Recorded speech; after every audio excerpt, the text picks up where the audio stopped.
شہنشاہ اللہ کے سوا کوئی نہیں. رضا شاہ پہلوی مرحوم نے تاج پوشی، جشن تاج پوشی منایا اور اپنے آپ کو شہنشاہ کا ٹائٹل دیا. اللہ نے اگلے سال ذلت کا لباس پہنایا اور اسے ملک میں رہنا نصیب نہیں ہوا اور دھرتی اس پہ تنگ کر دی. اور وہ سادات کہ اللہ بخشش کرے، اس نے اس کو ٹھکانہ دیا اور غربت میں جا کر غریب الوطنی میں چند آدمی جنازہ پڑھنے کو نصیب ہوئے اور ایک کونے میں جا کر اس کی قبر بنا دی گئی کہ یہاں شہنشاہ صرف اللہ ہے. اللہ. دو بادشاہوں نے عباسی خلفاء 35 آئے ہیں، ان میں 2 بادشاہوں نے اپنا نام عبد القاہر قاہر بندہ القاہر رکھا. القاہر اللہ کی صفات میں ایک صفت ہے قاہر. قاہر کا مطلب ہے غالب آنے والا، چھا جانے والا. غصے کا معنی نہیں، چھا جانے والا، غالب آ جانے والا. دو نے اپنا نام رکھا، 2 نے. القاہر دونوں کو اللہ نے تخت سے اتارا اور ان کی آنکھوں میں گرم سلائیاں پھیری دشمنوں نے اور ان کو اندھا کر کے تڑپتا چھوڑ دیا اور وہ سسک کے مر گئے کہ پاگل دیوانے، قاہر صرف اللہ ہے، قاہر صرف اللہ ہے، قاہر صرف اللہ ہے. ابو جعفر منصور نے محل بنایا اور اس کا نام رکھا قصر الخلد. خلد تو جنت کا نام ہے. خلد کا کیا مطلب ہے؟ ہمیشہ رہنے کی جگہ. دار الخلد ہمیشہ رہنے کی جگہ. تو خلد جنت ہے. اس نے دنیا میں شہنشاہی کے غرور میں قصر خلد بنایا، ہمیشہ کا گھر. جس دن وہ گھر مکمل ہو گیا اور اس میں منتقل ہونے کا اعلان ہوا، ابو جعفر بیٹھے بیٹھے گر کے مر گیا. اس کی چھت تلے وہ ایک پل بھی نہیں بیٹھ سکا. رات گزارنا نہیں کہہ رہا ہوں، ایک پل اس کی چھت تلے اللہ نے اس سے نہیں بیٹھنے دیا کہ بے وقوف دیوانے، میں نے دنیا کو مچھر کا پر بنایا، دھوکے کا گھر بنایا، مکڑی کا جالا بنایا، مٹ جانے والی متاع بنایا. تو دیوانہ یہاں جنت کے نام رکھتا ہے. یہ میری جنت کی توہین اور میرے خزانوں کی توہین. تو ایک پل اس گھر کے نیچے نہیں بیٹھ سکا. کہاں موت آئی؟ پہاڑوں میں، طائف کے پہاڑوں میں موت آئی. ابو جعفر کی قبر کا نشان نہیں ہے کہ کہاں مرا اور کہاں دفن ہوا. میرے بھائیوں، جب چاروں طرف میرے اللہ کی بلا شرکت حکمرانی ہے تو میرے اوپر جو حال آیا ہے، کبھی فقر کا، کبھی چیزوں کا مہنگا ہونا، کبھی بے وقوفوں کا حکمران بننا اور کبھی بازار میں چیزوں کا قیمت اتنا اوپر چلے جانا کہ غریب آدمی کا چولہا ٹھنڈا اور حلال کھانے والا ایک ضرورت پوری کر کے 10 پہ پریشان بیٹھا ہوا ہو اور راستے بے امن ہو جائیں اور خون سستا ہو جائے اور غلام کا بیٹا کالے کا بیٹا. لیکن میرے نبی نے فرمایا جب میں جنت میں جاؤں گا تو میری سواری کی رسی بلال کے ہاتھ میں ہوگی جو میرے میں ساتھ چلے گا، میرے ساتھ چلے گا. اور اس دن تم بلال کی شان دیکھنا، سید قریشی سب دیکھتے رہ جائیں گے اور ایک غلام سب سے بازی لے جائے گا کہ جب سارے جنتی جنت کے دروازوں پر اکٹھے ہوں گے تو ایسے جنت کے 8 گیٹ ہیں، وہ سارے بند ہوں گے، سب بند ہوں. تو کہیں گے اندر کیسے جائیں؟ تو کہیں گے چلو آدم علیہ السلام سے بات کرتے ہیں. آدم علیہ السلام سے عرض کریں گے جناب ابا جان، دادا جان، دروازہ تو کھلوائیں. وہ کہیں گے بچوں میں نے تمہیں نکالا تھا، میں ڈال نہیں سکتا، جاؤ بھائی کسی اور سے بات. اب آئیں گے نوح علیہ السلام، بابا میں نہیں کر سکتا. ابراہیم علیہ السلام، بابا میں نہیں کر سکتا. اسماعیل، اسحاق، یعقوب، یوسف، موسیٰ، یوشع، دانیال، الیاس، داؤد، یحییٰ، زکریا، سلیمان، بھائی ہمارے بس کا نہیں، بھائی ہمارے بس کا نہیں، بھائی ہمارے بس کا نہیں. سب سے آخر میں آئیں گے عیسیٰ علیہ السلام کے پاس. اگر اللہ چاہتا تو سیدھا ہمارے نبی کے پاس پہنچا دیتا، لیکن اللہ اپنے نبی کی شان دکھانا چاہتا ہے کہ میرا نبی کتنی شان والا ہے، کتنی عزت والا ہے. جس کی سنت کو تم پھینک دیتے ہو، سنت کی کوئی بات نہیں. 1 پاؤنڈ پھینکتے ہو کہ 1 پاؤنڈ گر گیا، کوئی بات نہیں. کہ 1 پاؤنڈ کو بھی ڈھونڈتے پھرتے ہو. سنت کوئی بات، پاؤنڈ نہیں. ہمارا پاکستانی 172 سے ضرب لائے گا، ہندوستانی 100 سے ضرب لگائے گا، پتہ نہیں کیا کیا کرے گا. ہیں اللہ تعالیٰ سب کو بھلا دے گا. آدم سے کہانی شروع ہوگی، چلتے چلتے چلتے عیسیٰ علیہ السلام. تو عیسیٰ علیہ السلام ایک بات کا اضافہ کریں. کب میں نہیں کھلوا سکتا، لیکن آج میں تمہیں پتہ بتا سکتا ہوں کون کھلوائے. یہ کوئی نبی نہیں کہے. تو کہیں گے جی بتاؤ، کہیں گے جاؤ محمد رسول اللہ صلی اللہ علیہ وسلم کی خدمت میں، ان کے سوا آج کوئی نہیں کھلوا سکتا۔ سارا مجمع آئے گا، یا رسول اللہ، یا حبیب اللہ، یا نبی اللہ، تھک گئے ہم، جنت کے دروازے بند ہیں، دروازہ کھلوائیں تو آپ کہیں گے انا لہو، ہاں میں ہی کھلواؤں گا، میں ہی کھلواؤں۔ پھر آپ نے فرمایا میں سب کے سامنے سجدہ کروں گا اللہ تعالیٰ، پھر اللہ تعالیٰ اپنی تعریف کا مجھے الہام کرے، میں اللہ کی تعریف کروں، جو ابھی مجھے بھی نہیں پتا کیا تعریف کروں گا، اس وقت اللہ تعالیٰ مجھے عطا کرے گا۔ پھر میرا اللہ کہے گا یا حبیبی یا محمد ارفع رأسک سل تعطا اشفع تشفع، اے میرے حبیب، اے میرے محبوب، سر اٹھا، سوال کر پورا ہوگا، سفارش کر مانی جائے گی۔ تو ہمارے نبی کہیں گے اللہ جنت کا دروازہ کھول، تو اللہ تعالیٰ فرمائیں گے اوپننگ سیریمنی تجھ سے ہوگی، تو اوپننگ کرے گا پھر کھلے گا، ایسے نہیں کھل سکتا۔ تو میں تیار ہوں۔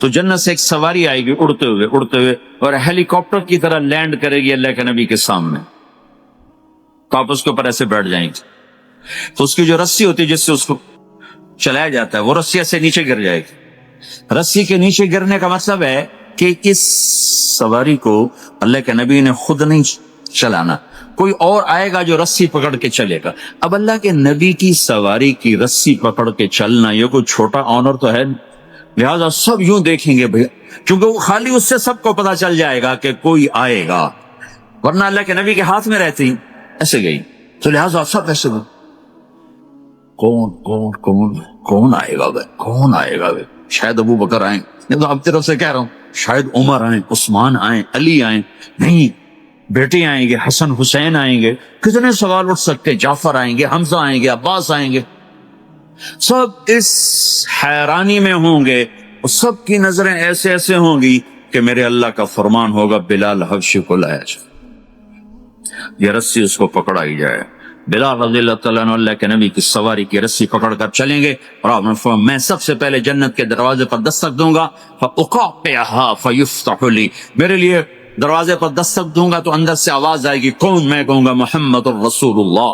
وہ کہیں گے یا رسول اللہ حکم تھا آپ کے بغیر دروازہ نہ کھلے، میں کھولوں، میرے لیے کھلے گا، میں اندر جاؤں گا۔ تو آپ نے فرمایا میرے ساتھ میری امت کے غریب لوگ پہلے میرے ساتھ جنت میں داخل، میری امت کے غریب لوگ پہلے میرے ساتھ جنت میں داخل ہوں۔ پھر آپ نے ایک عجیب بات فرمائی کہ میں دیکھوں گا کچھ عورتیں مجھ سے آگے نکل جائیں گی، کچھ عورتیں مجھ سے آگے نکل جائیں گی، تو میں ان کو حیران ہو کر پوچھوں گا تم کون ہو جو اپنے نبی سے آگے جا رہی؟ وہ کہیں گے یا رسول اللہ ہم وہ ہیں جو جوانی میں بیوہ ہو گئے اور اپنے بچوں کی خاطر دوسری شادی نہ کی، ان کی تربیت کے لیے دوسری شادی نہ کی، اور اپنے جذبات کو سینے میں دبا کے سو گئیں، ہم وہ ہیں۔ تو اللہ کے نبی نے فرمایا وہ مجھ سے بھی آگے گزر کے جائیں گے۔ ہمارے معاشرے میں کوئی بچی بیوہ ہو جائے، طلاق ہو جائے تو وہ ایک بوجھ بن جاتی۔ میرے نبی نے فرمایا تمہیں وہ صدقہ بتاؤں جس سے بڑھ کر کوئی صدقہ ہی نہیں ہے، آپ نے فرمایا کہ میں تمہیں وہ صدقہ بتاؤں جس سے بڑھ کے کوئی صدقہ نہیں ہے۔ تو نے کہا جی وہ کیا؟ قال الابنۃ المردودہ، جس کی بیٹی کو طلاق ہو گئی یا جوانی میں بیوہ ہو گئی اور لوٹ کے ماں باپ کے پاس آ گئی، اس پہ خرچ کرنا سب سے بڑا صدقہ۔ چونکہ ماں باپ بھی تنگ پڑ جاتے ہیں اور بھائی تو پہلے ہی کہتے ہیں کہاں مصیبت سر پہ آ پڑی ہے، تو میرے نبی نے اس کو کور کرنے کے لیے، کیونکہ زندگی تو حادثات کا نام ہے، ہوتے رہتے ہیں، تو میرے نبی نے فرمایا سب سے اعلیٰ درجے کا صدقہ ہے اس بچی پہ خرچ کرنا جو طلاق ہو کے گھر واپس آ جائے یا بیوہ ہو کے گھر واپس آ جائے، اس پہ خرچ کرنا سب سے اعلیٰ درجے کا خرچ ہے۔ تو ان کی یہ قربانی کہ وہ اللہ کے نبی نے فرمایا مجھ سے بھی آگے جا رہی ہوں۔ آپ نے فرمایا جنت کی چابی میرے ہاتھ میں ہے، اللہ کا جھنڈا میرے ہاتھ میں ہے، کوئی نبی جنت میں جا نہیں سکتا جب تک میرا قدم نہ پڑ جائے، اور کوئی امت جنت میں جا نہیں سکتی جب تک میری امت نہ چلی جائے۔ تو بھائیو اللہ کے خزانوں تک پہنچنے کا راستہ ہے محمد الرسول اللہ، اور چونکہ قیامت تک آپ نے نمونہ بننا تھا تو اللہ نے اپنے نبی کی زندگی کی ہر شے محفوظ کر دی، کوئی چیز چھپی نہیں ہے۔ آپ کے جسم مبارک سے نکلا ہوا ہر عمل 1435واں سال شروع ہو چکا ہے، محفوظ ہے، مکتوب ہے، موجود ہے۔ کسی نبی کا حلیہ ایسے موجود نہیں جیسے ہمارے نبی کا حلیہ موجود ہے۔ آپ چلتے کیسے تھے؟ یمشی تکفین، آپ چلتے تھے کہ جیسے کوئی آدمی اوپر سے نیچے آ رہا ہو تو تھوڑا سا آگے جھک کے چلتا ہے، اور آپ چلتے تھے کہ آپ کے پاؤں کا چلنے کا فاصلہ، قدم سے قدم فاصلہ چھوٹا ہوتا تھا، اور چال میں تیزی ہوتی تھی، چال میں تیزی، فاصلہ تھوڑا، اس طرح آپ چلتے ہو۔ آپ کے دیکھنے کا انداز کیا تھا؟ یہ جل نظرہ الملاحظہ، یوں دیکھتے تھے، نہیں دیکھ، شرم کی وجہ سے نظر نہیں اٹھاتے تھے مردوں میں بیٹھ کر، کبھی کبھی یوں آنکھ اٹھاتے تھے تو پھر کسی میں جرت نہیں ہوتی تھی کہ آپ کی آنکھوں میں آنکھیں ڈال کے دیکھ سکے، پھر سارے یوں ہو جاتے تھے۔ صرف 2 آدمی آپ کو دیکھ سکتے تھے اس وقت، جب آپ کی نظر اوپر ہوتی تھی تو 2 آدمی آپ کو دیکھ سکتے تھے، ایک ابو بکر اور ایک عمر، بس۔ آپ مسجد میں داخل ہوئے، آپ کے ادھر ابو بکر تھے، ادھر عمر تھے، سامنے مجمع تھا، آپ نے یوں ابو بکر کو پکڑا، یوں عمر کو پکڑا، یوں ان کے دونوں کے ہاتھ پکڑ کر، مجھے دیکھ رہے ہو؟ ہَكَذَا نُحْشَرُ يَوْمَ الْقِيَامَةِ، قیامت کے دن ہم تینوں یوں اٹھائے جائیں گے کہ میرے دائیں طرف ابو بکر ہوگا اور میرے بائیں طرف عمر ہوگا، اور ہم تینوں یوں اپنی قبروں سے نکلیں گے۔ زندگی کی ہر شے کیوں باقی ہے؟ یہ تو میں ادائیں چھوڑو، میرے نبی کی 9 بکریاں تھیں، 1 بکرا تھا، دبے ان کے نام اگر نہ ہوں تو کوئی ہماری شریعت میں فرق پڑتا ہے؟ لیکن میرے نبی کی بکریوں کے نام بھی ہم تک پہنچے۔ ایک کا نام تھا عجوہ، ایک کا نام تھا سقیہ، ایک کا نام تھا برکہ، ایک کا نام تھا ورثہ، ایک کا نام تھا زمزم، ایک کا نام تھا اطلال، ایک کا نام تھا اطراف، ایک کا نام تھا قمرا، غیثا، یہ میرے نبی کی بکریوں کے نام ہیں۔ اور بکرا تھا، اس کا نام تھا یم، عجوہ، سقیہ، زمزم، برکہ، ورثہ، اطلال، اطراف، غیثا، قمرا۔ اور اس میں آپ کی بکری قمرا آپ کی زندگی میں مر گئی تھی، اتنی ڈیٹیل بھی موجود ہے۔ آپ کے 2 گدھے تھے، ایک کا نام تھا عفیر، ایک کا نام تھا یعفور۔ جس دن آپ کا انتقال ہوا، یعفور پورے مدینے کی گلیوں میں روتا پھر رہا تھا، وہ چیختا پھر رہا تھا، یہاں تک کہ کنویں میں چھلانگ لگائی اور مر گیا۔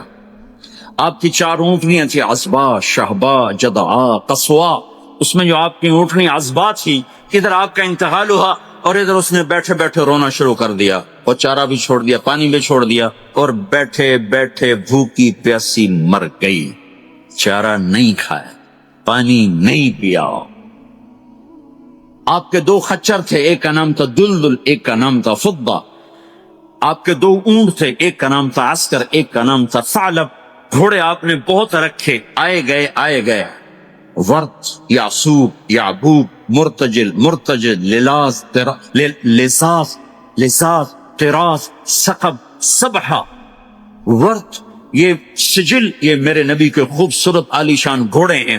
گھوڑوں کے نام بھی ہم تک آئے ہوئے ہیں۔ میرے نبی کا نسب اگر ہمیں نہ معلوم ہو تو ہماری شریعت میں کیا فرق پڑتا ہے؟ لیکن آدم علیہ السلام تک اللہ تعالیٰ نے اپنے حبیب کا نسب پیڑھی کو سلامت رکھا ہوا ہے۔ محمد بن عبداللہ بن عبد المطلب بن ہاشم بن عبد مناف بن قصی بن کلاب بن مرہ بن کعب بن لوی بن غالب بن فہر بن مالک بن نضر بن کنانہ بن خزیمہ بن مدرکہ بن الیاس بن مدر بن نزار بن معد بن عدنان بن اود بن حمیصہ بن سلامان بن عوس بن بوس بن قموال بن قبی بن عوام بن ناشد بن حذا بن بلداس بن يدلاف بن طابق بن جاحم بن ناحش بن ماخي بن عيفي بن عبقر بن عبيد بن الدعاء بن حمدان بن سنبر بن يثربي بن يحزن بن يلهن بن إرعوى بن عيد بن زيشان بن عيسر بن أقناد بن إيهام بن مقصر بن ناحد بن زارع بن سمي بن مزي بن عوض بن عرام بن قيدار بن إسماعيل بن إبراهيم بن آدر بن ناحور بن سرول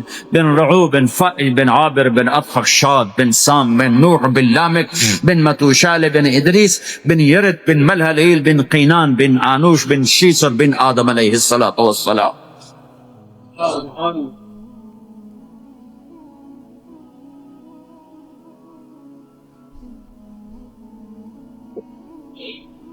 اللہ کا اعلان ہے، جہاں رہو اللہ کے نبی کے طریقوں کو پکڑتے رہو۔ اللہ تعالیٰ تک پہنچنے کا بس ایک ہی راستہ ہے، ایک ہی راستہ ہے، ایک ہی راستہ ہے، وہ ہے جناب رسول اللہ صلی اللہ تعالی علیہ وسلم کی مبارک زندگی۔ نقل مار لو، نقل مارنے سے پاس ہو نہیں جاتے لوگ۔ ہمارے انڈیا پاکستان میں خوب نقل چلتی ہے، وہ نقل لگاتے ہیں پاس ہو جاتے ہیں۔ میں بھی ذمہ داروں کی اولاد، پڑھنے کا شوق نہیں تھا، ہمیشہ نقل مار کے ہی پاس ہوئے، کیونکہ پڑھنے کا شوق ہی نہیں تھا۔ ماں باپ نے ڈنڈا چڑھا دے کہ ڈاکٹر بنانا ہے، ڈاکٹر بنانا ہے، ڈاکٹر بنانا۔ مجھے کبھی زندگی بھر شوق نہیں ہوا کہ میں نے ڈاکٹر بننا۔ بھائیو، اپنے نبی کی نقل اتار، اللہ پاس کرو۔ اس نے ایک چنا ہے جس کو حبیب بنایا، 10,000 سال کا پروسیس ہوا اور اس میں سے محمد مصطفیٰ صلی اللہ علیہ وسلم کی ہستی کو وجود ملا۔ آپ کو آنے میں کتنا زمانہ چاہیے تھا کہ اعلیٰ سے اعلیٰ چیز کے بننے میں دیر لگتی ہے، تو کائنات 10,000 سال گھومی اور تب جا کر میرے حبیب مصطفیٰ صلی اللہ تعالی علیہ وسلم کو اللہ تعالیٰ نے وجود بخشا۔ سب سے عالی نسب، سب سے عالی خاندان، سب سے عالی صفات۔ اب اللہ کے خزانوں سے لینے کا راستہ پاؤنڈ نہیں، ڈالر نہیں ہے، تجارت نہیں ہے، اللہ سے لینے کا راستہ میرے نبی کا طریقہ ہے۔ تجارت میں ہو، زراعت میں ہو، جاب میں ہو، کھیتی باڑی میں ہو، میرے نبی کا طریقہ ایک مسجد کا ہے، نماز، 5 وقت کی نماز، یہ میرے نبی کی آنکھوں کی ٹھنڈک ہے۔ 5 وقت کی نماز اس امت کی شان پہچان ہے، اور اللہ تعالیٰ نے پہلی امتوں پر اتنی بڑی مشقت ڈالی کہ ان کی نماز مسجد کے علاوہ کہیں نہیں ہوتی تھی، مسجد میں ہی ہوتی تھی۔ ہمارے لیے کتنی آسانی کر دی، جاب میں ہے، مصلی بچھا نماز پڑھو، چلو مصلی بھی کوئی نہیں، زمین دیکھ، اس پر کوئی گندگی تو کوئی نہیں ہے، بس زمین بھی تیرے لیے پاک ہے، چل نماز پڑھ۔ اور آسانی کر دی، پانی کوئی نہیں ہے، کوئی بات نہیں، مٹی میں ہاتھ مار، منہ پہ مار، پھر ایک ہاتھ مار، یوں کر، چل نماز پڑھ، میں تیری قبول کروں گا۔ یہ کسی امت کے ساتھ یہ نہیں ہوا، انہیں وضو ہی کرنا تھا چاہے پانی 50 میل پر موجود ہو، اور ہمارے لیے پانی کوئی نہیں ہے، چلو تیمم، مٹی میں ہاتھ ہمارا یوں کیا، پھر ہاتھ ہمارا ایک یوں کیا، ایک یوں کیا، چل بھائی اللہ اکبر، قبول۔ عمار بن یاسر رضی اللہ تعالیٰ عنہ سفر میں تھے، ان کو نہانے کی ضرورت ہو گئی، نائٹ فال ہو گیا، تو انہوں نے سوچا کہ ویسے تو آدمی کو وضو کی ضرورت ہوتی ہے تو خالی منہ پہ ہاتھ مارا اور یوں کونیوں تک، لیکن مجھے تو غسل کی ضرورت ہے، تو خالی اس سے تو کافی نہیں ہوگا، تو انہوں نے کپڑے اتارے، اکیلے تھے، ریت کے اوپر کبھی یوں لیٹے، کبھی یوں لیٹے، کبھی یوں لیٹے، 3-4 دفعہ یوں اور یوں رول ہوتے ہوتے پھر انہوں نے نماز پڑھی۔ آئے اللہ کے نبی کی بارگاہ میں، یا رسول اللہ مجھے رات کو نہانے کی ضرورت پڑ گئی، تو میں نے کہا وضو کے لیے تو خالی یہ 2 دفعہ کرنا کافی ہے، تو یہ تو نہانا تھا، تو میں تو ریت میں خوب رول ہوتا رہا۔ میرے نبی نے انما یکفیک ضربتان، ارے سیدھے بندے عمار، اس کے لیے بھی اتنا ہی کافی تھا کہ تو یوں کرتا اور یوں کرتا اور تو پاک ہو جاتا۔ اللہ نے اس نبی کے طفیل، اس محبوب مصطفیٰ صلی اللہ علیہ وسلم کے طفیل، اللہ نے کیا کیا سہولتیں اور آسانیاں ہمیں عطا فرمائے۔ پھر نماز 4 کی 2 رکعت کر دی کہ بھئی تم مسافر ہو تو پڑھو، روزے میں سفر میں روزہ معاف کر دیا، بعد میں رکھ لینا، بعد میں رکھ لینا، قضا کرنے کا حکم، بالکل چھوڑنے کا نہیں۔ اور کہا کہ بھائی مریض ہو چھوڑ دو، مسافر ہو چھوڑ دو، اور نماز 2 رکعت کر دو، سنتیں چھوڑ دو۔ ابن عمر رضی اللہ تعالیٰ عنہ بیٹھے تھے تو انہوں نے 2 رکعت پڑھ کے بیٹھ گئے، تو ان کے خادم نے کہا سنتیں نفل نہیں پڑھو گے؟ کہا کہ پڑھنا تو 4 فرض پڑھتا میں، میرے اللہ نے معافی دے دی تو میں کیوں پڑھوں؟ میرے نبی نے سفر میں سنتیں نہیں پڑھی کبھی، اپنی امت کو سہولت دینے، فجر کی سنتیں 2 پڑھتے تھے، اس کے علاوہ سنتیں نہیں پڑھی تاکہ میری امت کو سہولت ہو، آسانی ہو۔ ایک دفعہ بارش ہو رہی تھی اور کوئی جگہ نہیں تھی نماز پڑھنے کے لیے، تو آپ نے اپنی اونٹنی کو آگے کیا اور اس پر بیٹھ گئے، بیٹھے ہی تھے، پیچھے صحابہ نے اونٹنیوں پر ہی صفیں بنائی، اور یہ نماز اونٹنی پہ بیٹھ کر ادا کی گئی بارش کے اندر۔ نماز اونٹنی کے اوپر نماز بھی ہو گئی، رکوع بھی ہو گیا، سجدہ بھی ہو گیا، سلام بھی ہو گیا۔ پہلی امتوں کے لیے نہیں تھا، سجدہ ہی کرنا پڑے گا۔ یہ اللہ کے محبوب مصطفیٰ صلی اللہ تعالی علیہ وسلم کی توفیل، میرے اللہ نے ہم پہ فضل و احسان کیا، تو میرے نبی کی زندگی میں عبادات میں نماز سب سے اعلیٰ نظر آتی ہے، سب سے نمایاں نظر آتی ہے، اور پھر بازار میں، گھر میں، دفتر میں، ماحول میں میرے نبی کے اخلاق، یہ زندگی کا دوسرا روشن پہلو ہے۔ میرے نبی کی ساری زندگی دو لفظوں میں آتی ہے، عبادت اخلاق، عبادت اخلاق، یا تو اور حقوق اللہ، حقوق العباد، حقوق اللہ، حقوق العباد۔ حقوق اللہ میں نماز سب سے اعلیٰ، اور حقوق العباد میں لوگوں کی برداشت کرنا، لوگوں سے درگزر کرنا، معاف کرنا، جھوٹ سے بچنا، دھوکے سے بچنا۔ میرے نبی سے پوچھا گیا یا رسول اللہ مسلمان کنجوس ہو سکتا ہے؟ ہم نے کہا ہو سکتا ہے۔ یا رسول اللہ مسلمان کمزور ہو سکتا ہے، بزدل ہو سکتا ہے، ڈرپوک ہو سکتا ہے؟ آپ نے کہا ہو سکتا ہے۔ یا رسول اللہ مسلمان جھوٹ بول سکتا ہے؟ ہم نے کہا نہیں، جھوٹ نہیں بول سکتا، جھوٹ نہیں بول سکتا۔ ہے میرے نبی نے فرمایا میرا امتی ہر گناہ کر سکتا ہے پر ایک جھوٹ نہیں بولے گا، ایک دھوکہ نہیں دے گا۔ لیکن پوری دنیا میں سب سے زیادہ جھوٹ بولنے والا اور دھوکہ دینے والا وہ اس امت کا فرد بن چکا ہے۔ سب سے زیادہ دھوکہ دینے والے ہم بن گئے، سب سے زیادہ جھوٹ بولنے والے ہم بن گئے۔ اور میرے نبی نے فرمایا تھا کہ مسلمان جھوٹ نہیں بولتا، دھوکہ نہیں دیتا، ہر گناہ کر سکتا ہے، جھوٹ نہیں بولے گا، دھوکہ نہیں دے گا۔ یہ میرے نبی کی زندگی کا دوسرا پہلو ہے کہ سچائی پہ جمو۔ چند پیسے بچانے کے لیے جھوٹ بولنا، ٹیکس بچانے کے لیے جھوٹ بولنا، کتنے پاؤنڈ بچا لو؟ ادھر تمہارے سامنے سچ روشن کھڑا ہوا ہے۔ میرے نبی نے کہا الصدق ینجی والکذب یہلک۔ ادھر جھوٹ کھڑا ہے، ادھر جھوٹ کے ساتھ 4 پاؤنڈ بچیں گے، ادھر سچ کے ساتھ اللہ ملے گا، لے لو جو لینا ہے لے لو۔ ہاں، الا لعنت اللہ علی الکاذبین، جھوٹوں پہ اللہ کی لعنت۔ اس لعنت کے ساتھ 400 پاؤنڈ بچا لیے، 4000 بچا لیے، 4 ملین بچا لیے، 4 بلین بچا لیے، 4 ٹریلین بچا لیے، ساری دنیا کو بچا لیا، اور اوپر اللہ کی لعنت پڑی تو اللہ کی قسم کھاٹے کا سودا ہے۔ اور سچے ہو گئے، سچ بولا، یہ میں 100 پاؤنڈ کماتا ہوں، لے لو جو لینا ہے اس میں سے، یہ میں 1000 پاؤنڈ کماتا ہوں، لے لو جو لینا ہے، یہ میں 50,000 پاؤنڈ کماتا ہوں، لے لو جو لینا ہے۔ کہ مسلمان کی زبان سے جھوٹ نہیں نکلتا، سچ ہی بولتا ہے۔ آپ تشریف لے جا رہے ہیں، ایک آواز ہے یا رسول اللہ، آپ نے یوں دیکھا کوئی نظر نہیں آیا، پھر آواز ہے یا رسول اللہ، تو آپ نے دیکھا کہ ہرنی ڈیئر چھوٹی وہ کھڑی ہوئی رسی میں بندھی۔ تو آپ نے کہا کیا ہوا؟ کہا جی آپ کا صحابی مجھے پکڑ کے لایا ہے، میرے چھوٹے چھوٹے بچے بھوک سے رو رہے ہوں گے، آپ مجھے چھوڑ دیں، میں بچوں کو دودھ پلا کے واپس آ جاتا، مجھے پتا ہے میری اللہ کی تقدیر میرے بارے میں کیا۔ تو آپ نے کہا اگر تو واپس نہ آئی تو پھر؟ تو اس نے کہا مجھے اللہ جہنم میں ڈال دے۔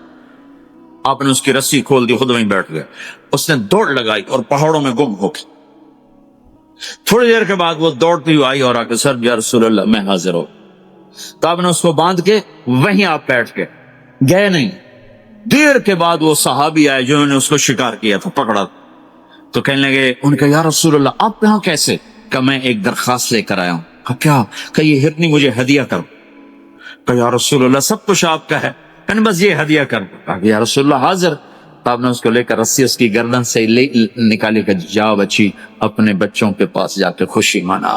سچ نجات دیتا ہے اور جھوٹ ہلاک کرتا ہے۔ ایک ہرنی جان کی بازی کھیل گئی سچ بولنے کے لیے، تم چند پاؤنڈوں پہ جھوٹ بولتے ہو، ایمان کو برباد کر کے رکھ دیتے ہو۔ مسلمان جھوٹ نہیں بولتا، مسلمان دھوکہ نہیں دیتا،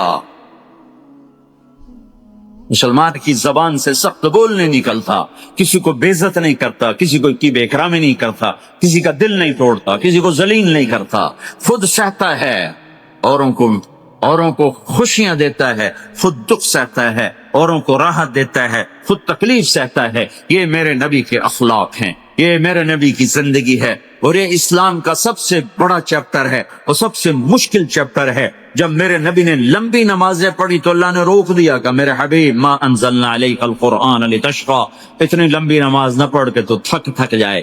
میرے نبی نے تبلیغ میں زور دکھایا تو اللہ نے روک دیا فلتذهب نفسك علیہم حسرات، میرے نبی اتنا غم نہ کر کے آپ خود ہی آہیں بھرتے بھرتے آپ مر جائیں۔ میرے نبی نے مال سارا خرچ کیا، اللہ نے اس سے بھی روک دیا وَلَا تَبْسُطْهَا كُلَّ الْبَسْطِ فَتَقْعُدَ مَلُومًا مَحْسُورًا، اتنا خرچ نہ کریں کہ آپ خود پھر دکھی ہو کے بیٹھ جائیں۔ خرچ کرنا بہت بڑا عمل، تبلیغ سب سے سارے عملوں کا سردار عمل، تبلیغ سے بڑا کوئی کام ہوتا تو اللہ نبیوں کو دیتا، اگر تبلیغ سے بڑھ کر کوئی کام ہوتا تو اللہ نبیوں کو دیتا، گشت سے بڑھ کر کوئی محنت ہوتی تو اللہ نبیوں کو دیتا۔ 950 سال نوح علیہ السلام گشتی کر رہے ہیں، اور اللہ کی مان لو، اللہ کی مان لو، اتنا عظیم عمل کا میرے نبی درمیانہ نماز سب سے بڑی عبادت، میرے نبی درمیانہ کام، لیکن جب میرے نبی نے اخلاق اچھے کیے، دشمن کو معاف کرنا۔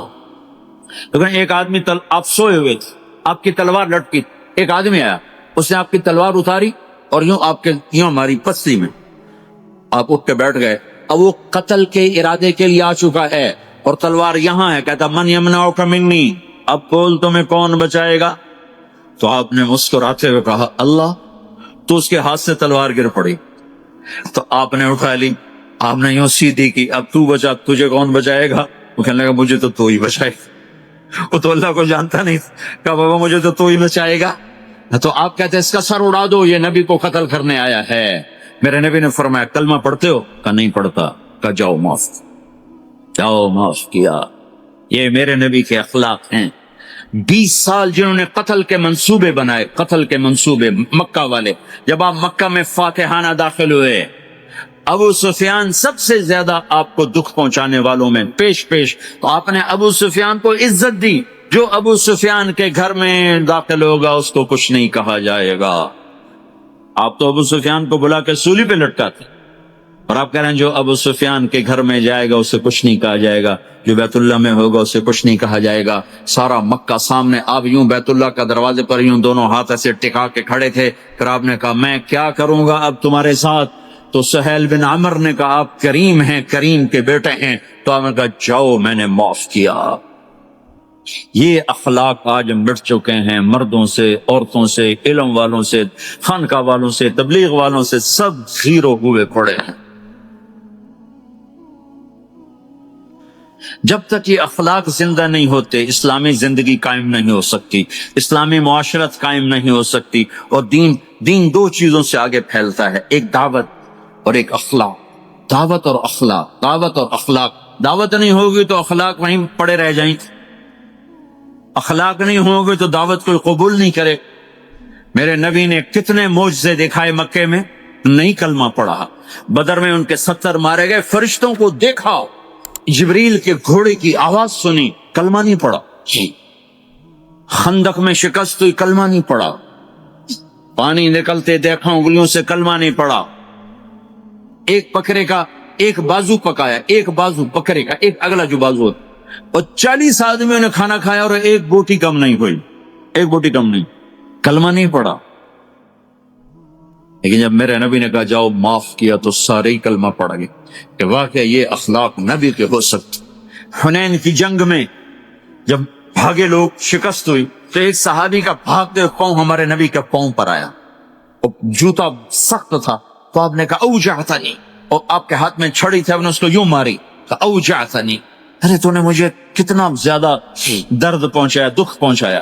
وہ بیچارے پگھل کے رہ گئے اور پریشان ہو گئے۔ فرماتے ہیں سارا دن میں پریشان، ساری رات پریشان کہ اللہ کے نبی کو میں نے تکلیف پہنچائی، اب میرا کیا بنے گا؟ اگلے دن ہوا تو اعلان ہو رہا تھا بھائی جس کا پاؤں نبی کے پاؤں پہ آیا تھا اس کو اللہ کے نبی بلا رہے ہیں۔ تو صحابی کہنے لگے میں نے سمجھا بس اب میری تو دنیا بھی گئی اور آخرت بھی گئی، اب میرے اوپر کیس بنے گا اور مجھے ڈانٹ ڈپٹ بھی ہوگی، میرا کتنا بڑا گھاٹا نقصان ہوگا۔ یہ حاضر ہوئے ڈرتے ڈرتے، تو آپ نے فرمایا میرے بھائی کل میں نے تمہیں چھڑی ماری تھی، وہ مجھے معاف کر دینا، اور یہ 80 اونٹ تمہیں ہدیہ دیتا ہوں، 80 کیملز، یعنی 80 پراڈو، 80 رینج روور، کہ یہ میری طرف سے تمہیں ہدیہ ہے، وہ حیران پریشان، یہ میرے نبی کے اخلاق ہیں، یہ میرے نبی کے اخلاق ہیں۔ کانٹے بچھانے والی نے 4 دن آنا چھوڑ دیا، بیمار ہو گئی تھی، تو آپ نے کہا کیا بات ہے، وہ ہمارے راستے میں اب کانٹے کوئی نہیں ہیں؟ کہا جی وہ بیمار پڑی ہے جو کانٹے بچھاتے تھے، تو آپ اس کے گھر چلے گئے۔ ماں جی خیریت تو ہے، آپ ٹھیک تو ہیں؟ کہا بیٹا مجھے کلمہ پڑھا دے، بس تیرے اخلاق نے مجھے فتح کر لیا ہے۔ میرے بھائیوں، یہ چیپٹر بھول چکے ہیں، بھول چکے ہیں، بھول چکے۔ جب تک یہ چیپٹر زندہ نہیں ہوگا، زندگی اسلامی نہیں بنے گی، معاشرہ اسلامی نہیں بنے گا، اور آگے قوموں کے لیے اسلام کا دروازہ نہیں کھلے گا۔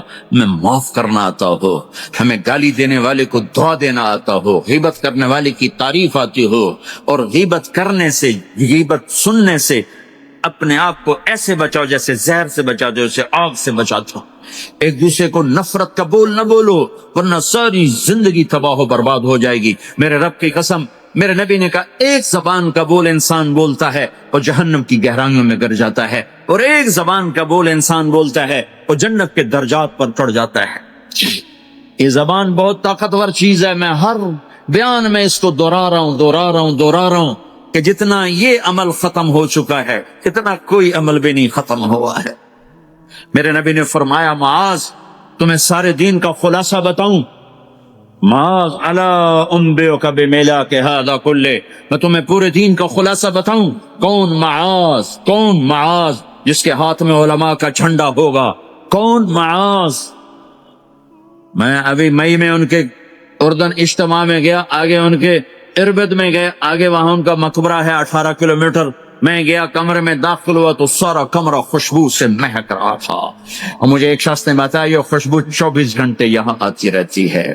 جن کو 18 ہجری میں انتقال ہوا، 1417 سال ہو گئے مرے ہوئے، اور قبر سے خوشبو آ رہی، خوشبو آ رہی، خوشبو آ رہی۔ اس آدمی کو سمجھایا کیسے اور بتایا کیا؟ معاذ تمہیں سارے دین کا خلاصہ بتاؤں؟ کہا جی بتائیں۔ تو آپ نے یوں کیا، اپنی زبان نکالی اور اس کو پکڑا انگلی سے، کہا کف ھذا، معاذ اس زبان پہ قابو پا جا، یہ پورا دین ہے۔ یہ زبان آج کھل گئی ہے، کھل گئی ہے۔ لقمان علیہ السلام کا فرمان ہے، بیٹا میں چپ رہنے پہ کبھی نہیں پچھتایا، میں ہمیشہ اپنے بول پہ پچھتایا ہوں۔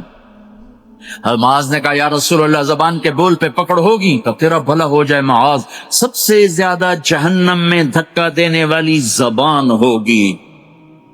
اور ایک صحابی ہیں ابو دجانہ۔ کون ابو دجانہ؟ السابقون الاولون من المہاجرین والانصار، اس میں پہلی صف کے صحابہ۔ کون ابو دجانہ؟ جب آپ حج پر گئے تو اپنی جگہ مدینے کا امیر ابو دجانہ کو بنایا۔ ابو دجانہ حج میں شریک نہیں ہوئے، کہ آپ نے اپنی جگہ ان کو اپنا نائب بنا کے وہاں کھڑا فرمایا ابو دجانہ میری جگہ پر مدینے کا امیر ہے، یہ وہ ابو دجانہ ہے۔ کون ابو دجانہ؟ جو جنگ بدر سے لے کر آخری حج تک ہر سفر میں شریک ہیں، ہر سفر میں شریک۔ ان کی ایک بات میں بتانا چاہتا ہوں، پہلے تھوڑی سی ان کی ہسٹری بتانا چاہتا ہوں۔ کون ابو دجانہ؟ احد کی جنگ میں آپ نے تلوار اٹھائی، کہ اس تلوار کو کون لے گا؟ کئی صحابہ کھڑے ہو گئے۔ آپ نے کہا اس تلوار کا حق کون ادا کرے گا؟ سارے بیٹھ گئے، 3 آدمی کھڑے رہے، ایک زبیر بن عوام، ایک عمر بن خطاب، ایک ابو دجانہ۔ ان کا نام ہے سماک بن خرشنہ، سماک بن خرشنہ ان کا نام ابو دجانہ سے مشہور ہے۔ تو آپ نے تلوار نہ عمر کو دی، نہ زبیر کو دی، ابو دجانہ کو دے دی۔ تو عمر رضی اللہ عنہ نے تو محسوس نہیں کیا، حضرت زبیر نے محسوس کیا کہ اس کو کیوں دی، مجھے کیوں نہیں؟ میں مہاجرین میں سے، میں پھوپھی کا بیٹا ہوں، میں اس سے دلیری میں کم نہیں ہوں، بلکہ حضرت زبیر کی دلیری کی تو دھاک تھی، جدھر سلوار چلتے تھے کاٹتے چلی جاتی تھی، کہنے کہ میں دیکھوں گا یہ کیا کرتا ہے۔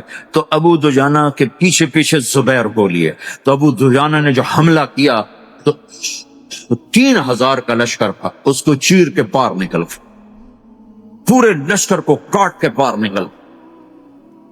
اور آگے عورتیں کھڑی تھیں جو مکے کے لشکر کو تیار کر رہی تھیں، نحن بنات طارق نمشي على النمارق مشي القتل البوارق المسك في المخالق المسك في المفارق والضر في المخالق ان تقبلوا نعانق وتدبروا نفارق فراق غیر وامق.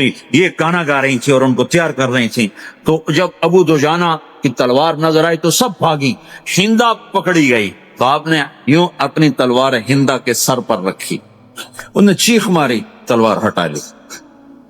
تو زبیر پیچھے یہ کیا کیا ہے؟ جنگ میں اگر کوئی عورت حصہ لے اسے مارنا جائز ہے, ویسے جائز نہیں ہے. عورت کو, بچے کو, بوڑھے کو ہاتھ لگانا جائز نہیں ہے.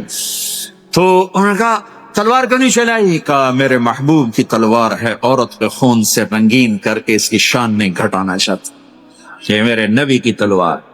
پھر واپس ہوئے, پھر اٹیک کیا اور پھر مجمع کو چیر دیا. سامنے ایک آدمی آ رہا تھا ہاتھی کی طرح, اتنا لمبا موٹا تازہ.